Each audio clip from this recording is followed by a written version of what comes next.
The Changeling of the Guard. By V. Drake 77. Nightmares and Dreamscapes. Poster's note. If you see ads on this video, it is from the website. I have not monetized this channel. And remember, if you like this video, go to the links and give the writer a upvote and the view count. End poster's note. I awoke alone, in a nondescript and yet still familiar room. Whilst this would normally be cause for mild alarm, I was finding that this sort of lack of detail seemed to be rather standard event in a particular circumstance, and I sighed, adjusted my covers, and waited patiently. Though not exceptionally so.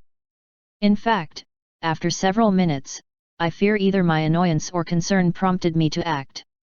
Princess Luna. I sensed a flare of magic from far in the distance, and the entire world rippled. I clung to the bedsheets with concern as the now fluid-like dreamscape seemed to bounce off of me, traveling back towards the epicenter. There you are! I flinched hard enough to fall off the bed, and the very wall opened up like taffy pulling apart to allow the night princess passage. She was looking around with a sort of irritated amusement bordering on offended. Dost thou have any idea how hard it is to find someone so completely dedicated to making the landscape a grey void upon which everything is miserably the same? We hast sought thee for half an hour. You are still wearing the nightcap, I noted, particularly bemused myself. And I apologize, I was expecting you to make an entrance earlier, and my first impressions of the Crystal Empire were not particularly favorable. The Moon Princess gave me a sour look. We had not gathered. Our own short foray into the Crystal Empire in the waking world was not nearly so bland and miserable. More importantly, we dislike that thou appear to shift to lucid dreaming so suddenly. Typically 'tis our presence that heralds such an awakening. And if thou likest it so much, you wear it. With that, the princess reached up, grabbed the little star-spangled puff-balled hat, and tossed it in my face with no real malice. Thing of changelings, perhaps. I was forced to school my features and chose not to acknowledge the duplicate cap that had immediately formed upon the removal, dutifully putting my own on in solidarity. She scowled, but I could see the corners of her mouth turn up even so. Are you not the Princess of Dreams? I did not realize you could be so mired. 'Tis complicated, as well thou know. She gave a firm snort, stomping hard enough to crack the dreamscape. Interestingly, a feeling of solidity seemed to emanate from the dark alicorn. Enough of that, as well. I will adopt that particular quirk of speaking when I prefer, thank you. My eyes flicked to the top of her head, but I made no further comment about headwear. I also saw another on the ground just beyond the split in the wall, and just perhaps one lying further in the direction she'd come. I am surprised you did not appear in my immediate vicinity. I thought that was how these things tended to work. In many, yes. With you, and good number of others, I have to immigrate from wherever I am envisioned, though I do typically have some leeway in my travels. Surely I did not make you fly from Canterlot, Your Highness. Heavens forbid! I should be quite put out if your first dreams after leaving the capital were so broad as to encompass not one but two entire nations. Nay, I came from the vast expanse of absolute horrors you experienced between Canterlot and the Crystal Empire. It was vague enough that you separated from the Empire for whatever reason.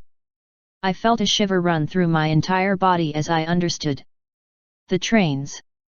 We are going to discuss that later, and in depth.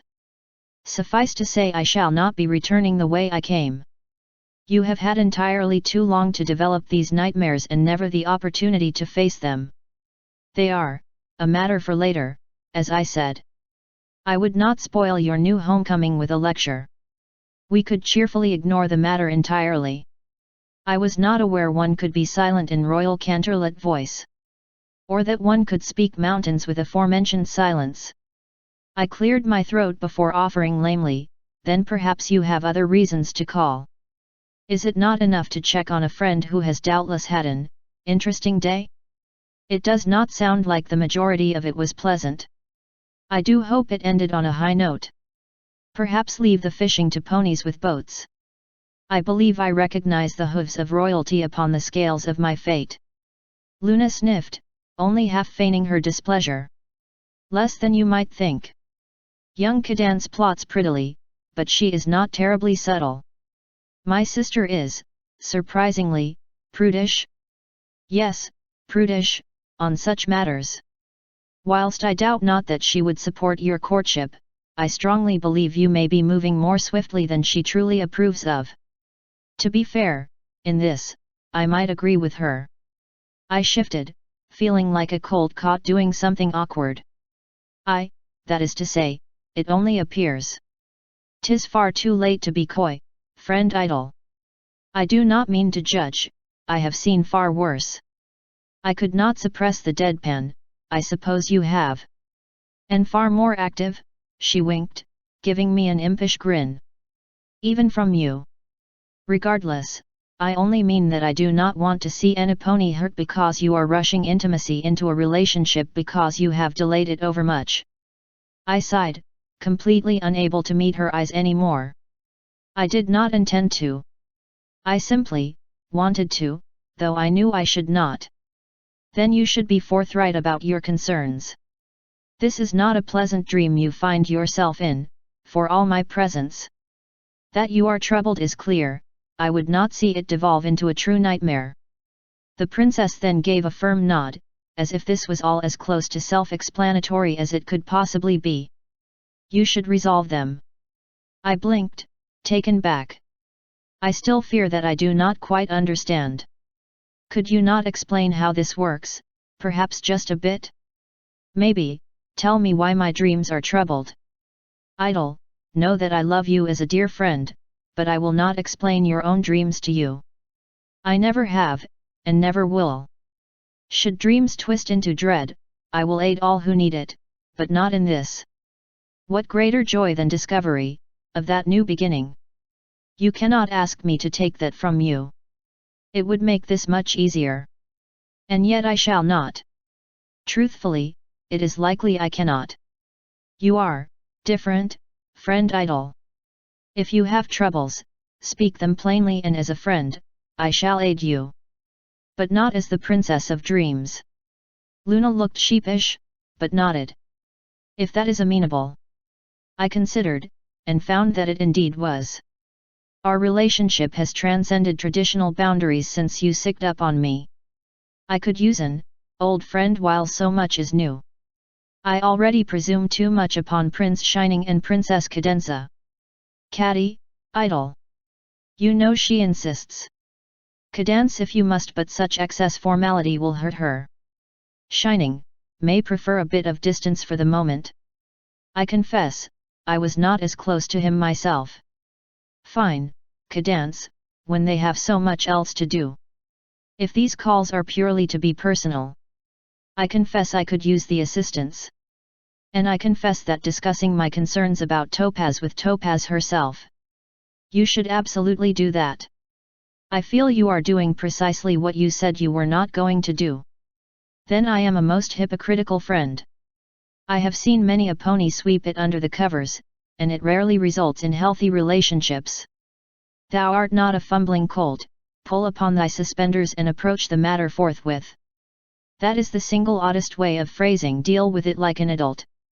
There is more to it, but you did get the gist. I allowed myself a minor rolling of the eyes, but winced. We did not even discuss the nymph. It was Luna's turn to blink. Thou, really are new to this fatherhood business, aren't you? Rest assured, she is being tracked to whatever extent we can manage. Blue blood has found her to be the single most aggravating dust mite in all of Equestria. Sister nearly defenestrated him at the very comment, and has informed him that he will not hire a child. I shudder to think how much of that is literal.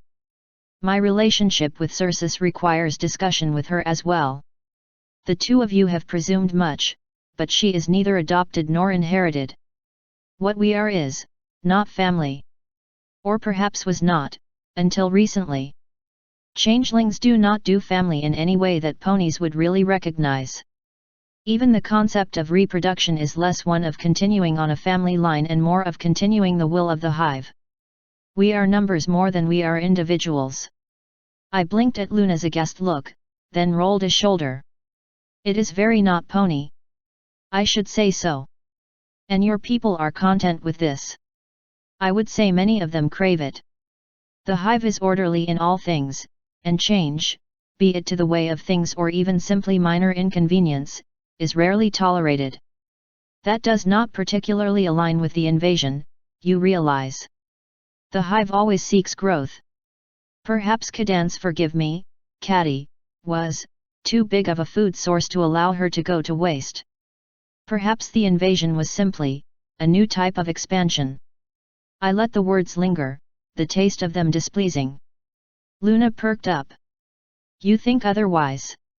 I paused, taking a moment to gather thoughts and courage alike. I think something is wrong with my queen. I cannot make sense of her actions, no matter what I try. All that has happened, it is not Changeling. It is too complex, too big. Then perhaps you should allow this problem to fall to others. I shall speak to my sister and investigate your concerns. But friend Idle, you take too much responsibility for things beyond your control. I looked about, at the formerly bland walls, trying to determine when they had become faceted, and the world had brightened again. Perhaps I have, and do, I admitted, giving the princess a weak smile. It does appear to be a recurring fault of mine. As a favor, to me, as your friend? Try not to be so hard on yourself. A faint smile graced her own features as she looked upon me fondly. While I cannot speak to your skills as a parent, you can hardly be blamed for not realizing you were becoming one in the first place. You shall be a fine aid to the Crystal Empire, and eventually I'm certain a wonderful father.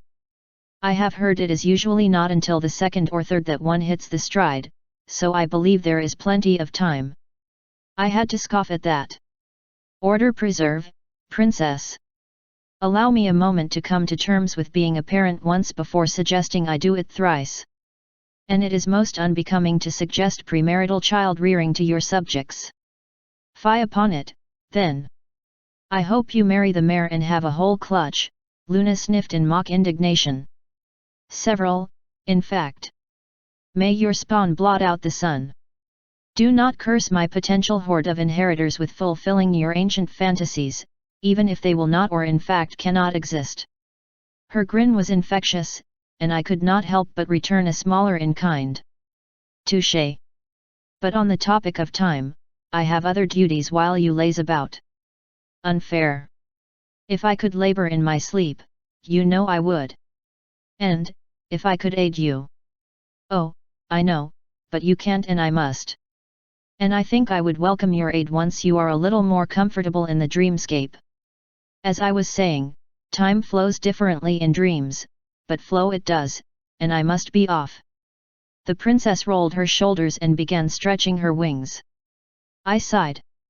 Then I suppose I shall wait here until I wake. Luna blinked, then frowned at me. Not necessarily, there is a trick to it, and it would save me some time. Watch. Then she rapped her hooves together twice rapidly. Asterisk.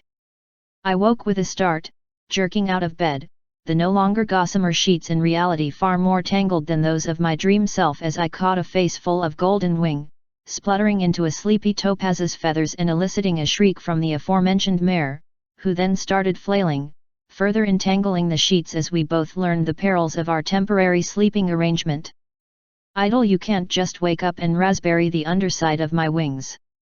I did not, your wing was on my face, who sleeps like that? I guess I do. Who wakes up and goes face first into the nearest thing? I guess you do, and I guess I do. I guess.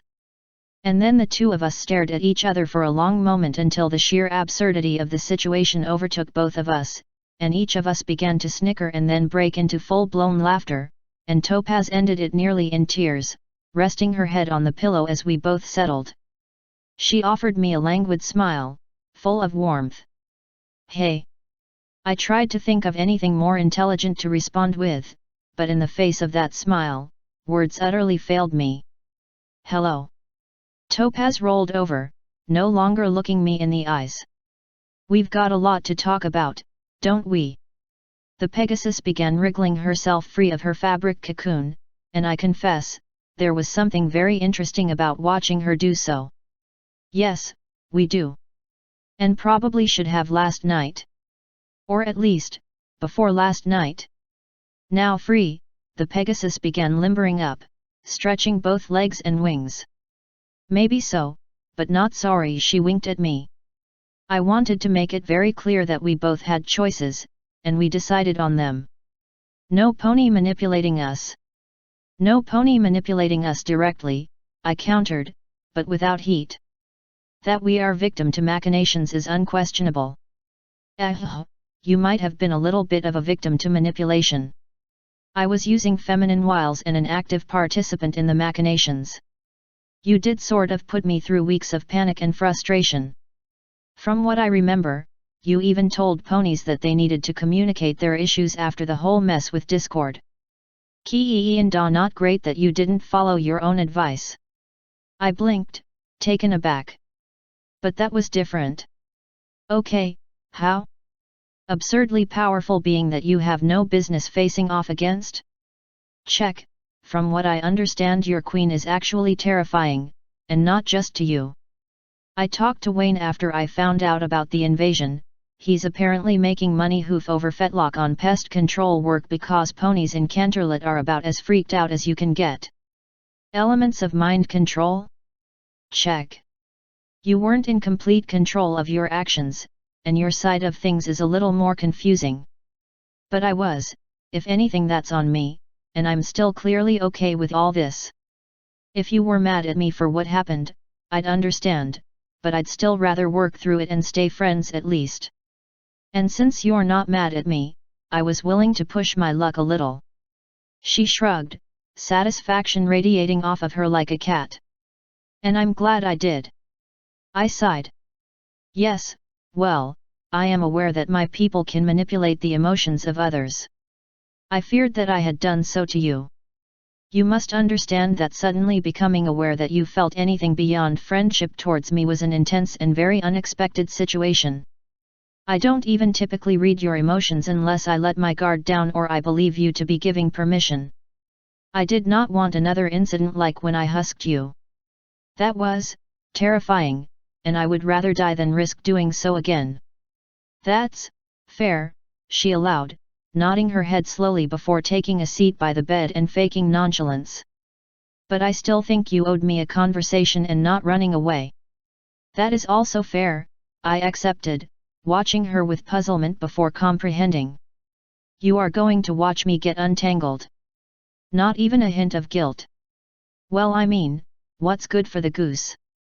I tried not to scowl, but do not think I was quite as visually captivating as Topaz herself had been, though I confess she does take fascination with watching butterflies emerge from their actual cocoons. Order, I nipped that thought in the bud before I began ascribing indecency to the mare.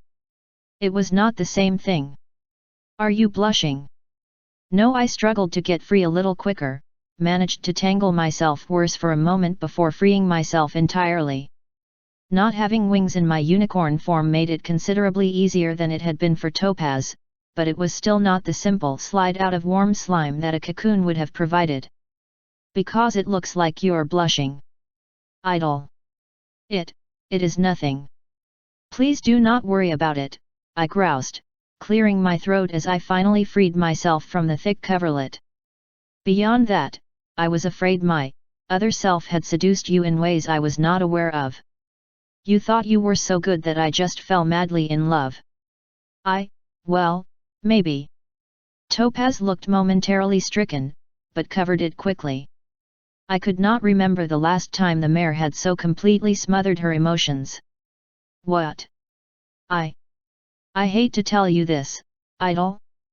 But, I mean I did just tell you that we needed to communicate more, so, she sucked in a deep breath. Ya weren't very good or first time. I blinked a few times. Checked my ears, found them in working order. I what? You, fumbled around a lot. I mean, it was your first time, it happens. And it was, quick. I am an unsatisfactory lover. I had not even approached the possibility, and I suddenly felt cheated by the world. War might be a more applicable term. Heat rose up in her cheeks. Let's just say you're a quick study, very perceptive and, a lot more fit than I gave you credit for. You don't remember much of it, but you're very attentive, and you're improving at a very good pace. You aren't quite where you were by the end of that marathon, but I'm not actually worried. The heat transformed into a full-on flush. You're still a little bit distracted, and you were very focused by the end. I mean, you're not the only one who didn't realize Canterlot was under attack. Oh. She considered her words a moment, but went on. I mean, you can tell when I like something, idle. And you're not afraid to capitalize on it. I did catch myself doing that once, last night, and feared it was impolite. See, that's what I mean. You're more hesitant now. You were like no pony. She coughed and cleared her throat. You were pretty good, by the end. Like I said, I'm not worried, and don't have any real complaints. If we treat last night like your actual first time? Not a bad start. I remembered the thunderclouds, and felt a bit of pride and jealousy towards the pony I could have been. Or, had been? I pushed the odd feelings down, trying to focus on more important matters. There is also the matter that I am not completely certain as to what we are to do with the nymph. Topaz sucked in a breath through her teeth, biting her lip. Oh. I've been struggling with the details for that one myself. Managing it is going to be a bit trickier if we're going to try to keep her hidden, after all, and I don't know if she'll fit in with the crystal foals. And your plan was? Did you have one? Well, exactly the same thing we're doing now, but in the Crystal Empire? I had not actually thought much about it. It was simply a thing I would have to do, and Circe is, well, more or less self-sufficient. She winced. That's actually one of mine, too, because obviously leaving her unattended in Equestria for more than a few days is completely out of the question. I had a couple others, though. One was we adopt her as a foundling, but, well, with you being a known changeling, it just announced to every pony what she was. It'd be really hard to explain that we just happened to take in a child upon moving to the Crystal Empire, after all. And even harder to try to explain to our friends back home. Mother is going to kill me no matter how we play that, I swear, because she will find out. It is true, I do not see any way of doing this legitimately, but Circe is hardly legitimate. And that's fair, the other way is that we keep her in Equestria and I just bite the bit. Bite the bit. A long-suffering sigh. I tell my mother everything and buy us some time. I paused, considering before carefully asking for clarification. Everything. With a slightly manic tone to her voice, I could tell Topaz was also not terribly sold on this concept either. Pretty much. I'm going to have to explain how my tenant, who I have been very insistent is just my tenant, and I have been taking care of a filly abandoned in his care for almost a year, and that the two of us have in fact shacked up together. Upon which she will most likely kill me in a flash of grand matronly might, legally adopt Circe as her granddaughter, and be impossible for the rest of my life. The life which just ended, because she killed you. And, none of this is your fault. And how does that resolve the issue of Circe regardless? If mother doesn't dote on her and make her so fat we need to roll her into the empire on a cart, I'll eat my thesis with salad dressing. I thought your mother lived in Cloudsdale. If say the words grand and filly too close in the same sentence, the old crow is going to appear in a flash of sparks and smoke like a villain from a stage play, the Pegasus sighed. I told Circe where she lives, just in case, but, honestly, idle, I just don't have another option. If we tell Annaponi about her, she's outed. Her friends know, I think, but we can't just leave her to a bunch of foals and she needs you more than she needs me. So I have been told, I admitted. I have not mentioned that Celestia and Luna know about her, have I? Topaz gave me a slow blink. One eye twitched. What? Oh, and blue blood as well. Oh, and the wife of the captain of the night guard. The strangled noise that escaped her would have done cat or kettle alike proud, and the mare pounced upon me, swatting me with a pillow. I thought she was secret. She was. Circe was. I felt like not revealing the full truth would be a betrayal, and yet, there was much personal revelation there that I was duty-bound not to reveal. Indiscreet. Her actions brought the notice of the crown, and it was nearly impossible for her not to be revealed. Topaz gave a most unladylike snort, then sighed. It's messy, isn't it? Very. Then we'll talk about it over breakfast. Coffee at least. I'm pretty sure you need to report to the palace, and I really do have work to do. We've been laying about too much already. Come on, kitchen's just about how you remember it. Pantry is a bit different. Coffee from last night still should be drinkable if we heat it up a bit. I followed her into the hallway, then paused, Topaz preceding me downstairs. Checked my recollection of Topaz's home in Canterlot, then peered more closely at the unexpected addition. No, 2 of them. Then, quite unsure of what to make of it and throwing caution to the wind, I opened one of the new doors, and found myself flummoxed. Topaz? What is this? Her voice trailed up the stairway. Spare bedroom. You never know when you'll need to entertain. I even got 2 of them. Oh, that made sense. Ah. Wait, what?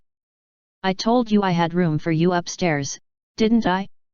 It's hardly my fault you weren't paying attention. Or, well, maybe it was, but you certainly didn't ask.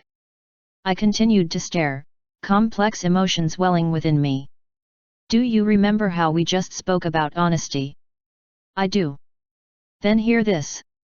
You are a terrible mare, and I desire you immensely. And I found myself smiling at the sound of a Pegasus spluttering on day-old coffee. Author's note. Hey folks! Thanks for sticking with me. If you want to drop a buck in the hat, to join the Discord and get art, some various other stuff, and just generally hang out with a lot of really fun people. As always, comments are an author's food pellets, leave 'em if you've got 'em. End author's note. End of Nightmares and Dreamscapes.